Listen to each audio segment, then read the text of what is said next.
Amigos, son las 8:28 de la mañana. Gracias a ustedes por continuar con nosotros. Esto es Despierta con CDN. En esta parte del programa tenemos el placer de recibir al doctor José Ceballos, director ejecutivo del Centro Casas Comunitarias de Justicia, y también a Carmen Victoriano, directora técnica y de gestión precisamente de Casas de Justicia. Han presentado recientemente un interesante análisis de resultados del trabajo que han venido realizando y queremos darles la bienvenida a este espacio. Gracias a ustedes y a todo este público que sigue este programa, que es de bastante incidencia. Muchísimas gracias a ustedes por acompañarnos. Es bueno que hablemos precisamente del análisis que ustedes han hecho recientemente, el impacto que tienen los centros de casas comunitarias de justicia, para saber el impacto que tiene en la ciudadanía, cómo incluso se le ahorra recursos al Estado en función de conseguir precisamente resolución de conflictos. Así es un mecanismo que mucha gente piensa que en este país no va a caminar. Sin embargo, cuando hablamos de mecanismos, estamos hablando de los métodos alternos de resolución de conflictos, que son métodos que en la Casa Comunitaria de Justicia se concentran en la conciliación, la mediación y la posibilidad de la mediación dividirla en tres partes, que es la que ella contiene: la mediación comunitaria, la mediación escolar y la mediación familiar. Hemos tenido un proceso que prácticamente de 16 años nos llevó a hacer este estudio, porque muchas veces planteábamos ante el Estado, en cualquiera de sus manifestaciones, que debía observar este proceso para tomar algún tipo de decisión, ya que estábamos avanzando con una cantidad de personas importante en el mismo. De ahí que decidimos hacer un estudio, un levantamiento de 4 años, que fueron los últimos años, para ver exactamente no solamente lo que las casas necesitan para seguir trabajando, sino lo que facilitan, lo que devuelven al Estado con su trabajo. Y este informe ha arrojado una cantidad impresionante de personas que nos visitan, que resuelve algún tipo de problema, de casi 8.000 millones de pesos. Esto expresado en el costo,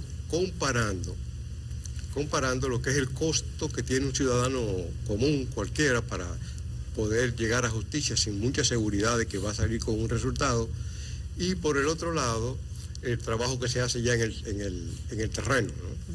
Si el ciudadano recibe estos servicios de manera gratuita, no quiere decir que sean gratuitos, pero de manera gratuita en las casas, si tiene la posibilidad de prevenir una cantidad de violencia en el barrio, la violencia que está tan de moda y que parece que no tiene solución alguna, porque se viene creciendo en función de, si lo medimos por periodo de gobierno, en función de cada periodo, porque no es desde ahora.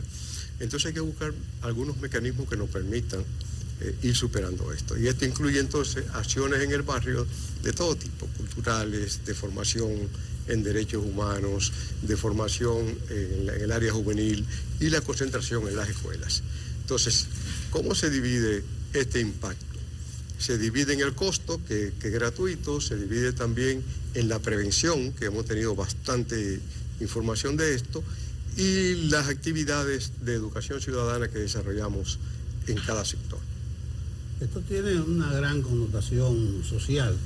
No sé cómo empalma con la política pública del Estado. Nosotros entendemos que la responsabilidad de la tranquilidad y de la paz, por decir de alguna manera, es de todos. Ahora, el Estado tiene una responsabilidad muy alta en este proceso. Y el Estado se debe manifestar o por la vía tradicional de justicia o por una política pública en términos sociales que pueda llegar realmente a la ciudadanía, que pueda llegar realmente a las organizaciones que están incluidas en los barrios, y que en conjunto podamos hacerlo. Sin embargo, hay retrasos, hay deficiencia, las políticas públicas no son tan fáciles de conseguir. Por ejemplo, nosotros teníamos casi 6 o 7 meses sin recursos, y en ese intervalo pues decidimos hacer este estudio y, como se dice, avanzar con la ciudadanía para hacer una serie de demandas, y por ahí vamos avanzando, vamos superando un poco en esa dirección, pero seguimos trabajando hasta que logremos hacer conciencia de que mucho de esto depende de nosotros. Sí, pero a la postre, escúchame, Yulisa, cualquier conflicto irresoluto, vamos a decirlo así, pasa a los mecanismos establecidos por el sistema, por el Estado. ¿Cómo funcionaría eso? Hay un vínculo, hay un acuerdo entre nosotros, el Poder Judicial, el Ministerio Público. Una manera de facilitar el acceso a justicia es que esas autoridades estén presentes en esa casa donde estamos nosotros. Entonces ahí tenemos un fiscal, ahí tenemos un conjunto de mediadores que lo cubre el Poder Judicial, y tenemos también ya otra vertiente, trabajadores sociales, un área de psicología que está integrada a todo el proceso. Ahí tenemos también lo que puede llamarse un tipo de movimiento cultural juvenil dentro de las casas, y nos ubicamos en sectores vulnerables de la Esto es casi una prefiscalía. Quiero preguntarle a los dos, a don Chichi Ceballos, una persona que está muy vinculada al tema de la justicia comunitaria desde hace ya muchas décadas, y quiero preguntarle a Carmen también, ¿cómo se maneja técnicamente la casa comunitaria en todos estos barrios donde hay violencia, donde hay puntos de droga, donde hay violencia de género, donde hay riña de manera permanente, sin que digamos, se necesite el brazo duro, por ejemplo, de la Policía Nacional, porque no hay un policía para cada ciudadano, ni hay un contingente policial para cada fiscalía, ni para cada casa comunitaria, que viene siendo el escalón antes de ir a una fiscalía, aunque ustedes tienen participación del Ministerio Público. ¿Cómo ustedes lo están logrando? ¿Cómo lo han venido logrando durante mucho tiempo? Porque las casas comunitarias no son nuevas. Yo creo que tengo 10 años escuchando a Chichi con el tema, los retos de las casas comunitarias. Hubo una vez que se dijo que inclusive podía desaparecer porque necesitaban apoyo. Claro. Creo que eso ha mejorado un poquito. Se han mantenido a flote de la manera que lo hayan conseguido. Pero ¿cómo opera la operación en el terreno? Porque decirlo aquí es fácil. Nosotros hablar de casas comunitarias desde aquí, desde este estudio, un aire acondicionado, a distancia del verdadero conflicto, quizás es diferente a ustedes que lo manejan en el lugar del conflicto. Carmen, cuéntanos. Así es. Bueno, las casas comunitarias de justicia tienen un elemento que se apoya mucho en la comunidad. Los líderes comunitarios son una parte esencial. De hecho, yo creo que de todas las experiencias que hay en Latinoamérica, esta es la única, la experiencia de República Dominicana es la única que tiene ese elemento comunitario. Nació en la sociedad civil y hay un sentimiento de pertenencia de la comunidad para con la casa. Y real y efectivamente nunca ha sido necesario ese brazo de fuerza, esa presencia de autoridades de la Policía Nacional o del Ejército, por ejemplo, para estar presente en las casas y contener cualquier situación. Realmente yo entiendo que la gente va entendiendo la importancia del diálogo, y el ambiente que se vive en las casas, pues ayuda en gran parte en eso. ¿Cómo se logra tener esa confianza de esas zonas, no? Primero es que ellos han descubierto que pueden resolver conflictos en menos de 2 días. Que cuando llegan a la casa no tienen que, de alguna manera, verse envueltos en pérdida de tiempo, en gente que duda de ellos porque son pobres, en la dificultad de conseguir un buen abogado, todo el trámite que se lleva, y además gente que si trabaja formalmente ninguna empresa le va a aguantar el ritmo que lleva su caso, ¿no? Y si es chiripero, cada día que pierde en esa dirección Está dejando de ganar. Nosotros tenemos una relación muy estrecha con el movimiento comunitario, el movimiento social de la zona, sobre todo con los movimientos de mujeres que comparten este tipo de trabajo con nosotros. Y al mismo tiempo hemos generado desde el año 2006 para acá una especie de promotores de derechos humanos y justicia que trabajan colaborando con la casa y están organizados territorialmente. Es decir, la casa tiene un criterio que no es de ubicarse en un lugar y que la gente vaya al lugar, sino que es la casa ir al seno de la comunidad. Y debo decirle que muchas veces el problema de la violencia parece que todo el que vive en un barrio es violento o es asaltante o no sé qué, y no es así. Claro que no. Yo te garantizaría que más del 85%, más del 90% es gente trabajadora. Y estamos hablando de alta población. Claro, y es importante destacar que las casas están en los barrios pero no tan en zonas tan conflictivas que impida la accesibilidad de otras zonas aledañas. Claro, porque eso es una realidad. Es decir, si colocamos la casa en una zona de alta violencia, la gente de los demás barrios no van a llegar ahí. No, y puede ser un peligro. Claro. Qué bueno que ustedes están acá con nosotros porque temprano y de ayer también estábamos hablando sobre la inseguridad, la respuesta de las autoridades, casos que no terminan de encontrar resolución y que la sociedad está demandando definitivamente algún tipo de conclusión, que la noticia no sea solamente ocurrió este incidente, sino que se pueda cerrar el ciclo para que precisamente se pueda avanzar en las conclusiones y en las tareas que nos dejan los crímenes y los delitos. Ustedes están ubicados en gran medida en la parte norte del país. Tienen puntos en La Vega, en Santiago, a lo mejor la producción nos ayuda con el mapa. Y es bueno que ustedes nos ayuden a entender quizás la dinámica, aunque quizás sea difícil y requiera un estudio más pormenorizado, la dinámica del conflicto que se está presentando y que tal vez ustedes están recogiendo, que es una radiografía de lo que pasa en las comunidades, porque ustedes tienen ese contacto directo y pueden quizás determinar cuáles son los principales puntos que están generando tirantez en la sociedad. ¿Qué es lo que se está haciendo que la sociedad se resienta y empiecen a influir y a desatarse los factores de violencia? Hay varios factores. Yo creo que uno de los fundamentales es que la gente se siente... Ahí está el mapa en donde está casi concentrada la labor de ustedes, aunque están también acá, si no me equivoco, en Arroyo Hondo están. Arroyo Hondo, en la Ciénaga. Estamos en la Ciénaga. Y en Las Caobas. Y en Las Caobas, pero... Okay.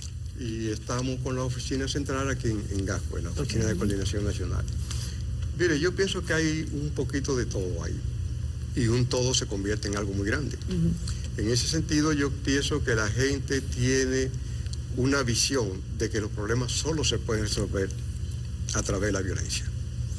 Y eso lo percibimos a cada momento, ¿no? Si las pandillas quieren hacer uso de cualquier cosa, hay violencia.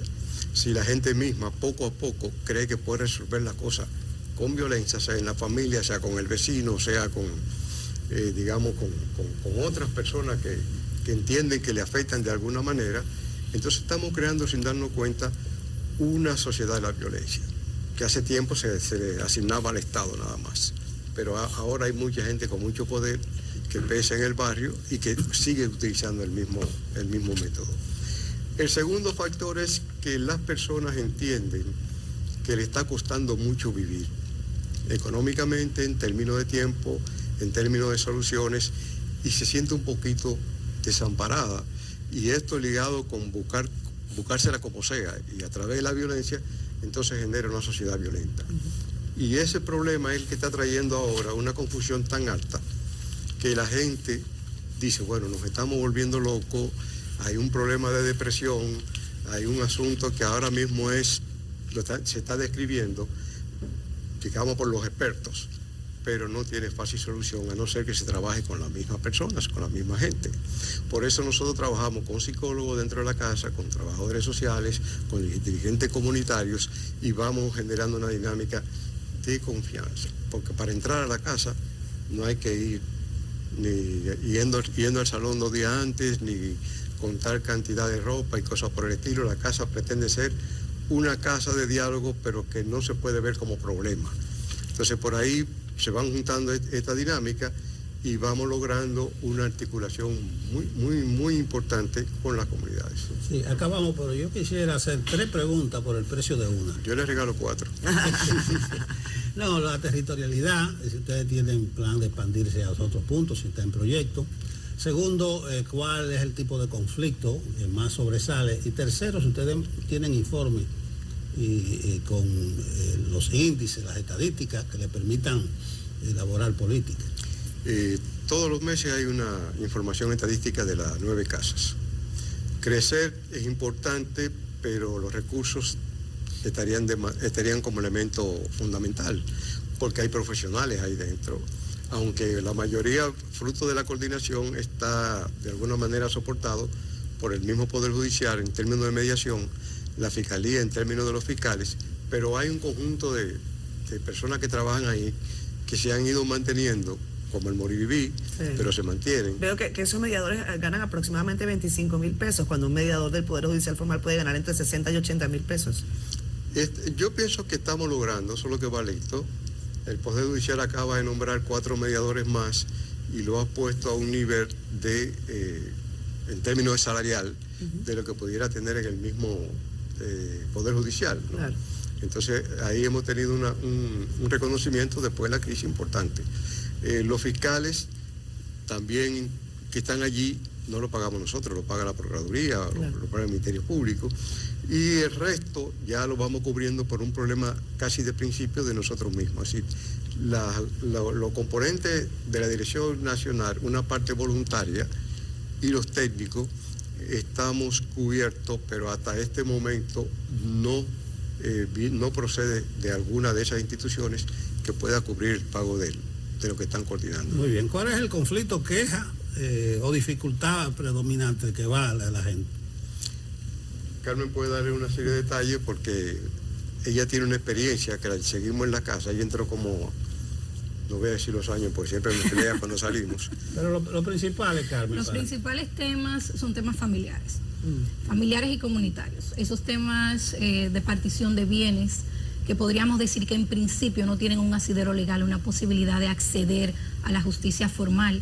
Sin embargo, hemos visto con el paso de los años que muchas personas con casos que puedan ir perfectamente a la justicia formal prefieren la confidencialidad que garantizan los métodos de resolución de conflictos y la celeridad de los resultados que se tienen en las casas.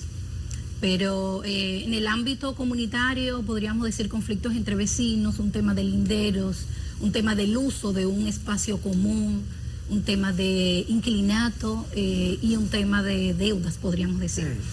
Básicamente porque las personas tienen un alto desconocimiento en cuanto a sus derechos y sus deberes.